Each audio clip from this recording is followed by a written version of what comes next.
हम लोन लेकर के ट्रेडिंग करना अलाउ है? कि कई बार ऐसा, जैसे कि कई लोन में कहा जाता है कि आप इसको स्पेकुलेटिव बिजनेस में नहीं लगाएंगे, इस तरह की शर्तें रहती हैं।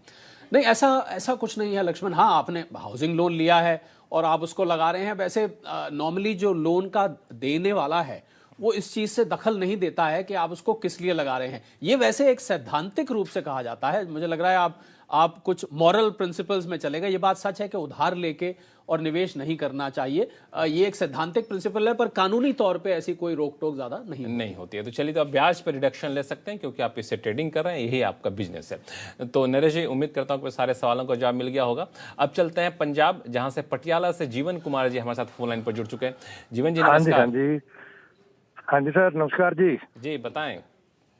हाँ जी सर, मेरा क्वेश्चन ये था, एक जैसे मेरे मदर हैं, सीनियर सिटीजन है, उनकी pension plus bank interest FD से इनकम है जो 6.5 लाख के करीब है। ठीक है। एंड एग्रीकल्चर इनकम है उनकी 4 लाख 4.5 लाख। ठीक है। जो न्यू टैक्स रजाइम है अगले साल के लिए,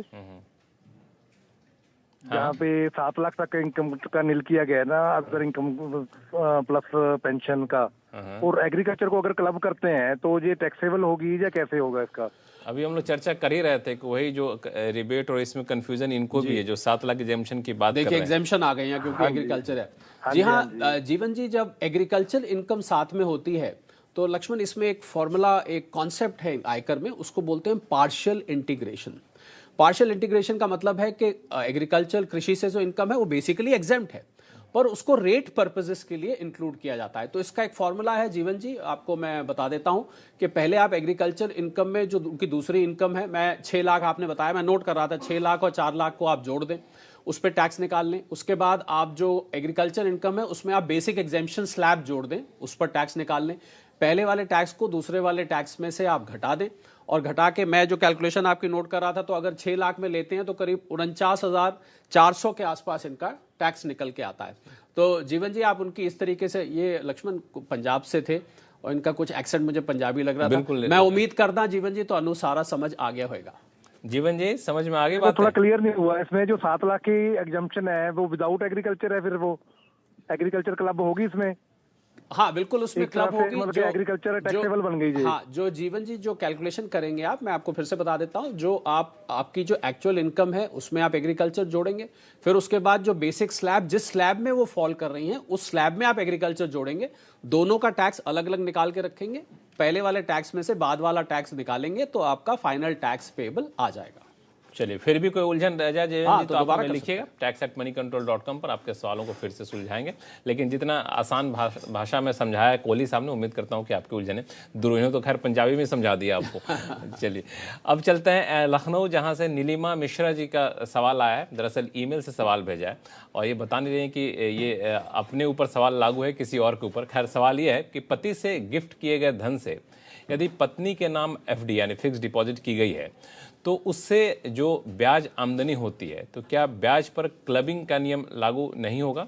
यानी ऐसी धनराशि पत्नी की मानी जाएगी या फिर नहीं, पति की मानी जाएगी?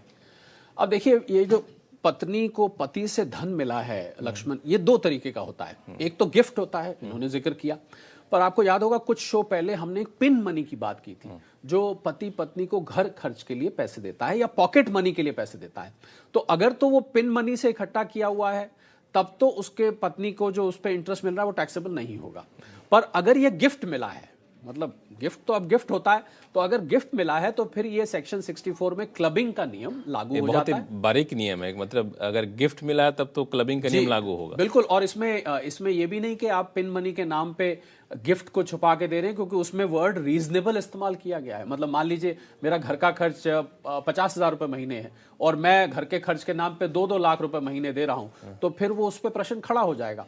तो अगर ये गिफ्ट मिला है तो फिर क्लबिंग लागू होगी। पर पिन मनी से अगर उस महिला ने बचत कर करके, सभी महिलाएं जो घर का खर्च मिलता है ना लक्ष्मण, उसमें से कुछ ना कुछ जरूर बचा लेती हैं, तो बचा के अगर उन्होंने उसको निवेश करके किया है, उसमें क्लबिंग नहीं होगी, गिफ्ट में क्लबिंग होगी। ये बात का आप ध्यान रखें। बिल्कुल, नीलिमा जी ने साफ भी किया कि उन्होंने गिफ्ट के तौर पे पैसा मिला था और उससे वो एफडी की थी, उसका ब्याज। और मैंने पेन मनी भी इसलिए बता दिया कि बाई चांस अगर कहीं खिचड़ी पक रही है, दोनों धन मिल गए हैं, तो वहां भी वो कर सकते हैं। तो टैक्स बचाने का भी तरीका बता दिया कोहली साहब ने, और टैक्स लगेगा तो किन शर्तों के अधीन लगेगा वो भी इन्होंने बता दिया। चलिए फिलहाल वक्त है छोटे से ब्रेक का। ब्रेक के बाद बताएंगे एडवांस टैक्स की उलझन कैसे सुलझाएं, बताएंगे छोटे से ब्रेक के बाद।